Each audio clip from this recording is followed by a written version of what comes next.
Please don't forget to subscribe and like this video. Hello Internet. I've been waiting to do a negative review on this channel for a few episodes now, and it looks like this is going to be that video. Roll the intro. So, this is the Nobsound NS-01E, a product which continues the proud tradition of poorly named audio devices. I'm going to be referring to it just as the NS1 for the duration of this video. This product is a vacuum tube powered headphone amplifier and stereo preamp. The idea behind this product is that it sits between your music player, such as a laptop or smartphone, and your headphones, to both boost the volume and enhance the quality of the sound. Let's unbox this amplifier and take a closer look. So straight away I ran into a big red flag. The protective padding looks like it's covered in some kind of mystery brown goo. It's stuck the layers of the phone together and has left some marks on the aluminium case of the amp itself. This mystery brown stuff, it's dried to a hard crust, and I was immediately worried that some of it had made its way into the amp itself. So we're really not off to a good start here. So getting the product out of its gross packaging, I noticed straight away that the screws and standoffs holding the device together were rusty.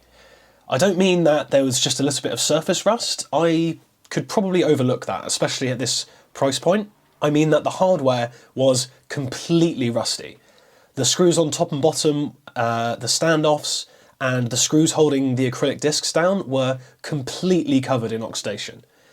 I immediately was pretty disappointed, and sadly this really coloured my experience of the product overall. If you can't be bothered to spec stainless steel hardware on your devices, then at least make sure that when your product ships out that it's not completely rusty before it even gets to the customer.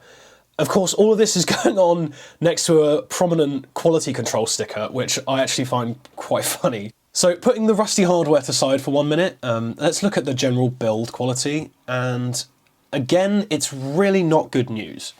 The edges of the case here are quite sharp, quite rough. As I run my fingers over them, it doesn't really feel good. And if you look closer, you can see that the tool marks are clearly visible.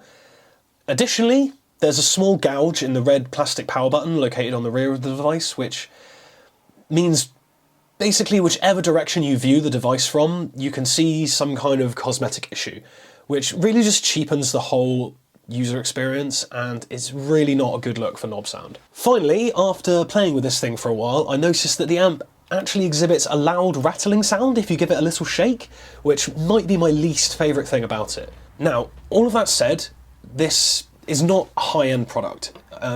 It's really not even pretending to be. The amp pegs itself as the world's smallest vacuum tube headphone amplifier, which did strike me as quite a strange claim to fame, considering that, you know, every other headphone amp on the market, it's not exactly massive, you know? Was the world really crying out for an extra small headphone amp? I think not. It's the kind of thing that sounds interesting, sounds intriguing when you're reading it on a product review description, but it really just falls apart in the real world. So, how about the sound?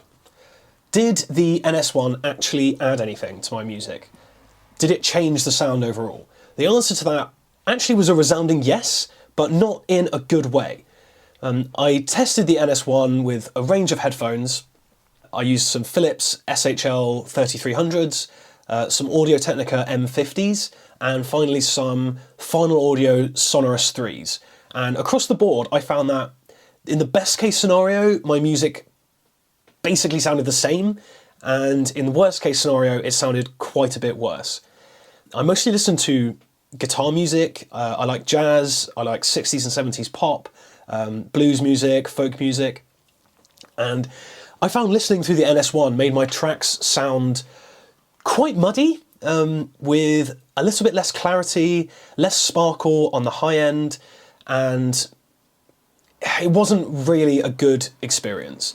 The amp did add a bit of boost to the lower frequencies, but with a drastic lack of clarity. In the beginning, I thought that maybe using my laptop as the music player wasn't necessarily painting the NS1 in the best light, so I tried using it as a preamp on a hi-fi separate system, comprising a vintage Yamaha A10 amp, and a set of Bose 301 loudspeakers. And I'm sorry to say this only made things worse. A hi-fi that I previously was really impressed by now sounded like complete shit. Tracks certainly sounded louder. The NS-01 definitely adds volume, but I never found myself wanting for more volume anyway, and definitely not at the expense of clarity, definitely not at the expense of quality. So, what can we conclude about the NS-01? In the best case, we can say that this amp will make your tracks sound louder. And that's great if you are specifically looking for that, but you're going to have to sacrifice a lot to get that extra volume. This is the kind of product which I really, really wanted it to work. I really, really wanted it to be good and deliver on the promise of better sound quality.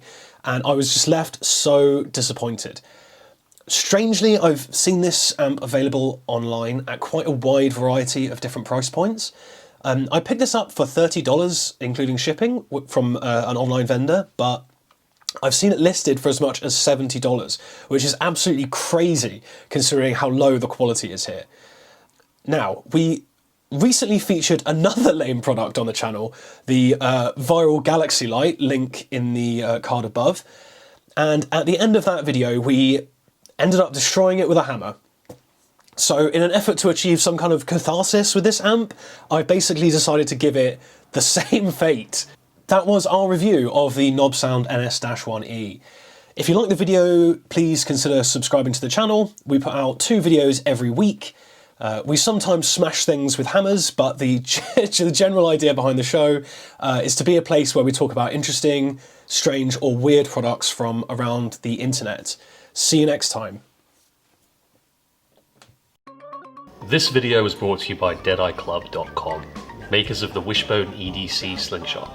Head over there now and consider picking up their $100 Mischief kit, which includes everything you need to start shooting a slingshot. The Wishbone itself, 3 replacement band sets, and some ammo.